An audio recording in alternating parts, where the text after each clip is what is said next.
अयोध्या राम जन्मभूमि पर हिंदू और मुस्लिम दोनों दावा कर रहे हैं। सुनवाई पूरी हो चुकी है, अब फैसला सुप्रीम कोर्ट के हाथ में है। लेकिन जिस विवादित भूमि पर मालिकाना हक का दावा किया जा रहा है, राजस्व रिकॉर्ड में वह जमीन नजूल यानी सरकारी जमीन है। क्या है पूरा मामला, देखिए इस रिपोर्ट में।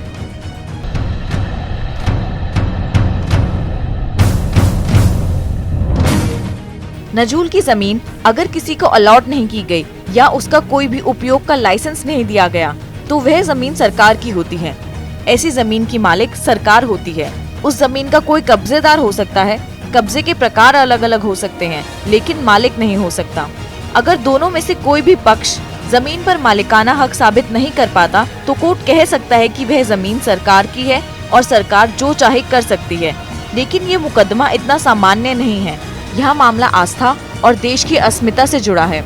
ऐसे में मुकदमे की प्रकृति और फैसले के परिणाम को देखते हुए भले ही राजस्व रिकॉर्ड में जमीन नजूल की दर्ज हो, कोर्ट संविधान के अनुच्छेद 142 में प्राप्त विशेष शक्तियों का इस्तेमाल करते हुए न्याय के हित में सरकार को जमीन के बारे में निर्देश दे सकता है। विवादित ढांचे के नजूल प्लॉट पर स्थित होने के बारे में हाई कोर्ट ने सुनवाई की थी और फैसला भी दिया था। सुन्नी सेंट्रल वक्फ बोर्ड के मुकदमे में हाई कोर्ट ने जो विवादित बिंदु तय किए थे, उनमें एक सवाल विवादित ढांचे के नजूल प्लॉट पर स्थित होने को लेकर था, जिसमें कहा गया था कि क्या विवादित इमारत अयोध्या के रामकोट में नजूल प्लॉट खसरा संख्या 583 पर स्थित है।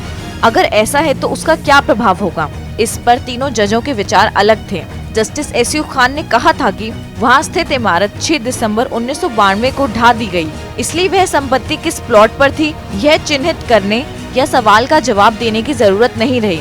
जस्टिस सुधीर अग्रवाल ने एक पूर्व फैसले का हवाला देते हुए कहा था कि इस तथ्य के बावजूद कि वह इमारत रामकोट मोहल्ले में नजूल प्लॉट खसरा नंबर 583 पर स्थित थी, फिर भी इसका दोनों समुदायों के पक्षकारों द्वारा किए गए दावे पर कोई असर नहीं पड़ेगा, क्योंकि उत्तर प्रदेश सरकार ने विवादित संपत्ति पर कोई दावा नहीं किया है। जबकि जस्टिस धर्मवीर शर्मा ने कहा था कि संपत्ति नजूल प्लॉट संख्या 583 पर स्थित है और संपत्ति सरकार की है। जमीन के नजूल होने पर राम जन्मभूमि पुनरुद्धार समिति की वकील रंजना अग्निहोत्री कहती हैं कि अगर ऐसा होता है तो मुकदमा खत्म होने के बाद 1993 का अयोध्या अधिग्रहण कानून क्रियान्वित हो जाएगा, तब सरकार उस जमीन का जो चाहे कर सकती है। जबकि हिंदू महासभा के वकील हरिशंकर जैन कहते हैं कि जमीन के नजूल होने से रामलला के मुकदमे पर कोई असर नहीं पड़ेगा। वह कहते हैं कि अगर 1861 में तत्कालीन सरकार ने जमीन नजूल घोषित कर दी थी तो भी रामलला का वहां पहले से कब्जा था। वहां भगवान राम का जन्म हुआ था। वह पवित्र भूमि स्वयं देवता है। देवता का न बंटवारा हो सकता है न हटाया जा सकता है। जिस फैसले का इंतजार पूरा देश कर रहा है, उसमें जमीन का नजूल भूमि दर्ज होना पेच फंसा सकता है।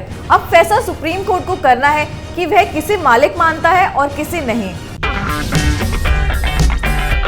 अगर आपको हमारा वीडियो पसंद आया हो तो इसे लाइक करें, हमारे चैनल को सब्सक्राइब करें और हाँ, बेल आइकन दबाना ना भूलें ताकि आप तक हमारे वीडियो की नोटिफिकेशन पहुंचती रहे।